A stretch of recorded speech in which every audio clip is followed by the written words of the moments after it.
திருச்சிற்றம்பலம்.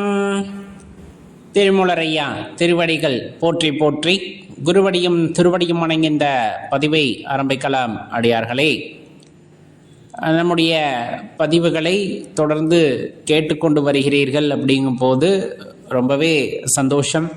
உங்களுக்கு எந்த வகையிலாவது ஒரு தெளிவு உண்டாயிருக்கிறது அப்படிங்கும் போது கண்டிப்பாக அது அப்பனுடைய பெரும் கருணை அப்படிங்கிறத இந்த நேரத்தில் தெரிவித்து கொள்ள வேண்டியது இருக்குது.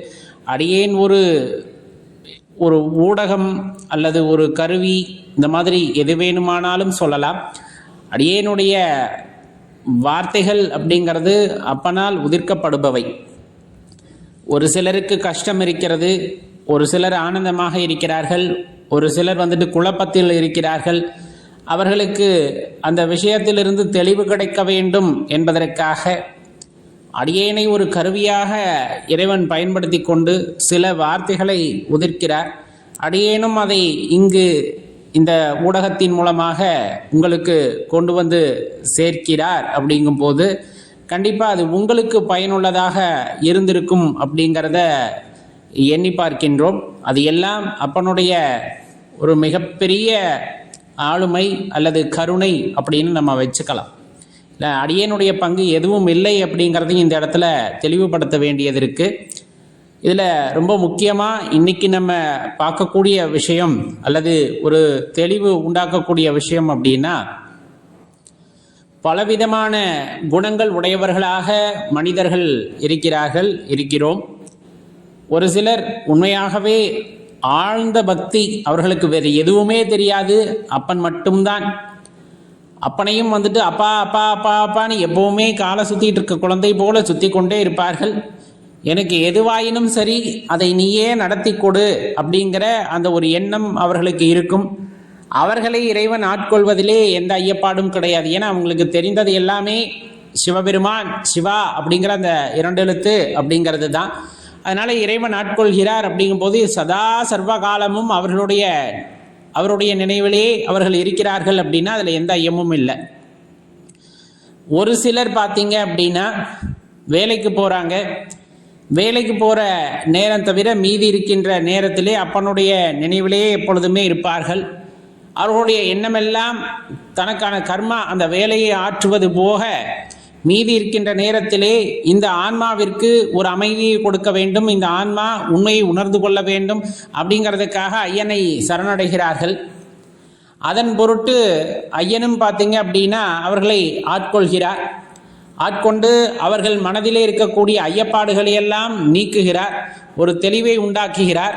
அதன் மூலமாக அவர்கள் இறைவனுடைய அந்த நிழலை அடைகிறார்கள். அப்படின்னா அதுலேயும் எந்த ஐயப்பாடும் இல்லை.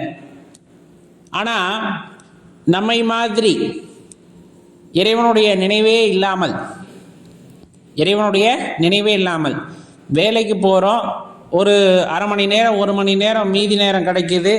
அப்பயுமே உலகத்தில் கிடைக்கக்கூடிய அந்த போகப் பொருட்கள் மீது ஆசை கொண்டு அல்லது நம்ம மன மகிழ்ச்சியாக இருக்க வேண்டும் என்பதற்காக கேளிக்கை விஷயங்களிலே நம்மை நாம் ஈடுபடுத்தி கொண்டு அந்த நேரத்தையும் கூட இறைவனை பற்றி நினைக்காமல் நாம் ஆனந்தமாக இருப்பதை பற்றி, ஆனந்தம்னா இது உண்மையான ஆனந்தம் கிடையாது, தற்காலிகமாக ஆனந்தமாக இருப்பதை பற்றி மட்டுமே யோசித்து கொண்டு நமது வாழ்க்கையை நகர்த்துகிறோம். அப்படிங்கும்போது நம்மை இறைவன் ஆட்கொள்வாரா அப்படிங்கிற கேள்வி பலருக்குமே உண்டு.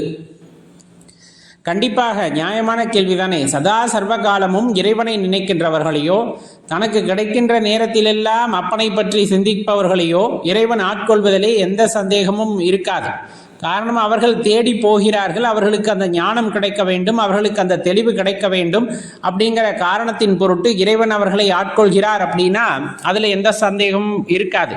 ஆனால் அடியேனை போல, நம்மை போல எப்பொழுதுமே இறைவனை பற்றி சிந்திக்காமல் சதா சர்வகாலமும் கேளிக்கைகளிலே ஈடுபட்டு கொண்டிருப்பவர் ஒருவருடைய அந்த வாழ்க்கை இறைவனால் மாற்ற முடியுமா, மாற்றுவாரானா கண்டிப்பாக சில நேரங்களில் அதையும் நிகழ்த்தி காட்டுகிறார். அந்த அதிசயத்தையும் எவ்வாறு அப்படின்னா, தடுத்து ஆட்கொள்தல் அப்படின்னு சொல்கிறது. உனக்கு கொடுத்த வேலை நான் என்ன கொடுத்தேன், நீ அதை விட்டுவிட்டு மற்ற வேலையிலெல்லாம் கவனம் செலுத்திக்கிட்டு இருக்கியே அப்படின்னு சில நேரங்களில் ஓங்கி ஒரு அடிப்பாங்க இல்லையா. இப்போ நம்ம அப்பா நம்ம கிட்ட காசு கொடுத்து கடைக்கு போய் சில பொருட்களை வாங்கிட்டு வர சொல்கிறாங்க. நம்ம கடைக்கு போயிருப்போம் சின்ன வயசில்.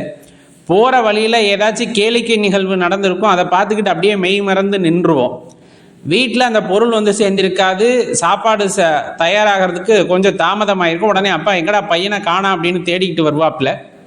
தேடிக்கிட்டு வரப்ப நம்ம அந்த கேளிக்கை நிகழ்ச்சியை பார்த்துக்கிட்டு அப்படியே மலைச்சு போய் பார்த்துக்கிட்டு நின்றுக்கிட்டு இருக்கோம். வாங்கலைன்னா அப்பா என்ன பண்ணுவோம், ஓங்கி ஒரு அட்டி அடித்து உன்கிட்ட என்ன வேலை சொன்னால் நீ என்ன வேலையை செஞ்சுருக்க அப்படின்ற கேள்வி இருக்கும். அதுக்கப்புறமா நம்ம கடைக்கு ஓடி போய் அந்த ஜாமான்களை வாங்கிட்டு வீட்டுக்கு போன ஞாபகமும் இருந்திருக்கும். அதே போல தான் இங்கேயும் தடுத்தாட்கொள்தல் அப்படின்னு. உங்களுக்கு கொடுக்கப்பட்ட கர்மா ஒன்று, நீங்கள் வந்துட்டு தெளிவு பெறணும் அப்படிங்கிறது உங்களுடைய இந்த ஜென்மத்தினுடைய ஒரு விதியாக இருக்கிறது. ஆனால் நமக்கு இங்கே பலவிதமான கவனச்சிதறல்கள் இருந்து கொண்டே தான் இருக்கும். அவ்வளவு சாதாரணமெல்லாம் இல்லை. இறைவனின் பாதத்தை அடைவது, இறைவனை பற்றி எண்ணுவதெல்லாம் நாம் நினைப்பது போன்று சாதாரண விஷயம் அல்ல. பல இடைஞ்சல்கள், பல கவனச்சிதறல்கள் ஏற்பட்டே இருக்கும். அதையெல்லாம் தாண்டி நாம் வருகிறோமா அப்படிங்கிறது தான் பெரிய சோதனையே. ஆனால் அந்த கவனச்சிதறல்களே இருக்கும் பொழுது போனால் போயிட்டு போகிறான்னு கூட இறைவன் விட்டுறலாம். போயிட்டு போறான்னு கூட இறைவன் விட்டுறலாம். ஆனா அவர் கருணை உள்ளம் படைத்தவர் ஆயிற்றே. சிவபெருமான் கருணை உள்ளம் படைத்தவர். அப்படியெல்லாம் வந்து தன்னுடைய பக்தனை கைவிட்ட மாட்டார். இவனோட குறிக்கோள் என்னன்னு எனக்கு தெரியும். பிறப்பில்லா நிறையை நோக்கி பயணம் செய்கின்ற ஒருவன் என்னை அடைய வேண்டும் என்ற எண்ணமும் உடையவன். ஆனால் அவனுக்கு இவ்வளோ கவனச்சிதறல்கள் இருக்கிறதே அப்படிங்கிறத உணர்ந்த இறைவன் சில நேரங்களிலே தடுத்து ஆட்கொள்வார். ஒரு விஷயத்தை நம்ம போயிட்டு இருக்கோம் அப்படின்னா ஓங்கி ஒரு அட்டி, அது கிடைக்காம படுத்திடுவார். போட்டு புரண்டு அழுது, நான் ஏன் இப்படியான, எனக்கு ஏன் கிடைக்கல, என் நேரம், என் கடவுள் இப்படி படைச்சிட்டார், அப்படி இப்படின்னு புலம்பி தவிச்சதுக்கு அப்புறமா ஒரு தெளிவு வரும். எதுவுமே நிரந்தரம் அல்ல, எதுவுமே நமக்கானது அல்ல, எல்லாமே இருக்கு, ஆனால் கடந்து போகக்கூடியது. நம்ம வெறும் காட்சி பொருளே, நம்மை ஆட்டுவிப்பவன் வேற யாரோ அப்படிங்கிறத அதை உணர்ந்து, அப்பா இதெல்லாம் உன்னோட வேலையா அப்படின்னு அப்போதான் ஒரு ஞானம் பிறக்கும். அப்போ இத்தனை அடி வாங்கிறதுக்கு முன்னாடியே தெளிஞ்சிருந்தா பிரச்சனை இல்லை. ஒரு அடி வாங்கினதுக்கப்புறம் தெளிகிறோம் அப்படின்னா அந்த தெளிவு ரொம்ப தெளிவாக இருக்கும். ஏன்னா உண்மை புரிஞ்சிடும். இங்கே ஒன்றுமே நம்மளால் ஆகாது அப்படிங்கிற அந்த பேருண்மை அந்த நபருக்கு வந்துட்டு புரிந்து விடுகிறது. அதன் பிறகு இறைவனை நோக்கிய பயணத்திலே அவர்கள் ஈடுபடுவார்கள். ஒவ்வொருவரும் வழிபடுகின்ற விதமும் வேற மாதிரி இருக்கும். எல்லாம் ஒரே மாதிரி இருக்கும் அப்படிங்கிறது அவசியம் இல்லை. ஒருவர் தண்ணீர், வில்வம் ரெண்டை மட்டும் பயன்படுத்தி இறைவன் மீது அன்பு செலுத்துவார்.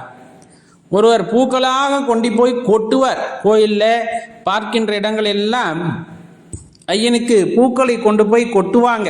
அது அவர்களுடைய அன்பின் வழிபாடு. ஒரு சிலர் வந்து நல்ல செல்வந்தராக பிறந்திருப்பதன் காரணமாக வெள்ளி, தங்கம், வைரம், வைடூரியம் அப்படின்னு கொண்டு போய் அதில் அணிகலன்களா செய்து இறைவனுக்கு சாற்றுவார்கள். ஆலயங்களிலே இருக்கின்ற இறைவனுக்கு வந்து சாற்றுவார்கள். சிலர் பாமாலை தொடுப்பார்கள், சிலர் பூமாலை தொடுப்பார்கள், சிலர் ஆடி பாடி மகிழ்வார்கள். இந்த மாதிரி தனக்கு தெரிந்த வகையிலே தன்னுடைய அன்பை வந்து இறைவனிடம் வெளிக்காட்டுவார்கள். அப்போ இறைவன் இது எதிலே சிறப்பாக எடுத்துக்கொள்வார்? இப்போ சாதாரணமாக தண்ணியும் வில்வத்தையும் கொண்டு போகிறோம். விலை உயர்ந்த மாணிக்கம், வைரம், வைடூரியம், தங்கம், வெள்ளி இதெல்லாம் கொண்டு போகிறார் ஒருத்தர். ஆடுறார், பாடுறார் ஒருத்தர். இதில் யாருடைய அன்பை அவர் பெரிதாக ஏற்றுக்கொள்வார் அப்படின்னா, அன்பு ஒரே மாதிரியாக இருக்கும் பட்சத்தில் அனைவரையும் ஏற்றுக்கொள்வார். ஒரு இடத்திலே அன்பு இல்லாமல் இது போல ஏதேனும் செயல் செய்யப்படுகிறது என்றால் மனசுல சுத்தமா அன்பு இல்லை. அன்புனா இறைவன் மீது மட்டுமல்ல, சக உயிர்களின் மீதும் அவர்களால் அன்பு செலுத்த முடியவில்லை. அப்படிங்கிற பட்சத்தில் அவங்க வைர கிரீடத்தை கொடுத்தாலும், வைடூரிய கிரீடத்தை கொடுத்தாலும், தங்கத்தை கொடுத்தாலும், வெள்ளியை கொடுத்தாலும் அது ஒரு உலோகமாகத்தான் இருக்குமே தவிர அன்பின் வெளிப்பாடாக இல்லை என்னும் பொழுது அந்த அன்பிற்கு அங்கு இடமில்லை. அந்த அன்பிற்கு அங்கு இடமில்லை. உண்மையான அன்பின் பொருட்டே சக மனிதர்கள் மீதும் சக உயிரினங்கள் மீதும் இறைவன் மீதும் உண்மையான அன்பின் பொருட்டே வாழ்ந்து கொண்டிருக்கின்ற ஒரு நபர் சாதாரணமாக ஒரு கோழியில் தண்ணீரும் வில்வத்தையும் பறித்து கொண்டு போய் இறைவனுக்கு சமர்ப்பணம் செய்கின்றார். அப்படிங்கும் போதும் கூட இறைவன் அவர்களுடைய பக்தியை சிரம் தாழ்ந்து அங்கீகரிப்பார் அப்படிங்கிறத நம்ம இவ்விடத்தில் தெரிந்து கொள்ளலாம். உணர்வு பூர்வமாக தன் உள்ளத்திலே இருந்து எழுகின்ற வார்த்தைகளின் மூலமாக இறைவனை வர்ணித்து பாடுகிறார்கள். அப்படிங்கும் போது எப்படி பாடுவாங்க? அப்படியே உருகி பாடுவாங்க. உருகினா அப்படியே மெய் சிலிர்த்து இருக்கும். வார்த்தைகள் அப்படியே அப்படியே ஓட ஆரம்பிக்கும். இறைவனை பற்றிய எண்ணம் மட்டுமே மனசில் இருக்கும் போது அவர்கள் பாடுகின்ற பாட்டு அப்படிங்கிறது அவ்வளவு ரசிக்கின்ற வகையிலே இருக்கும். அப்படிப்பட்ட பாடலை அப்படியே கனிந்து பாடுகிறார்கள். அப்படிங்கும் போது அவர்களுக்கு இறைவன் அவர்களுக்கு தகுந்தாற் போல தனது வழியை காட்டுகின்றார். அவர்கள் முக்தி பெறும் வழியை காட்டுகின்றார். ஆடுபவர்களுக்கு ஆடல் வல்லானாக இருந்து அருள் புரிகிறார் அப்படிங்கிறதையும் தெரிஞ்சுக்கணும். இதில் நிறைய விஷயங்கள் உண்டு. தான் சார்ந்த வழியின் மூலமாக மட்டும்தான் இறைவனை அடைய முடியும் அப்படிங்கிறது அவரவர் கொண்ட கொள்கையும் விருப்பமும். அது உண்மையா அப்படின்னா அதுவும் உண்மைதானே தவிர அது மட்டுமே உண்மை அல்ல அப்படிங்கிறதையும் தெளிவாக புரிஞ்சுக்கணும்.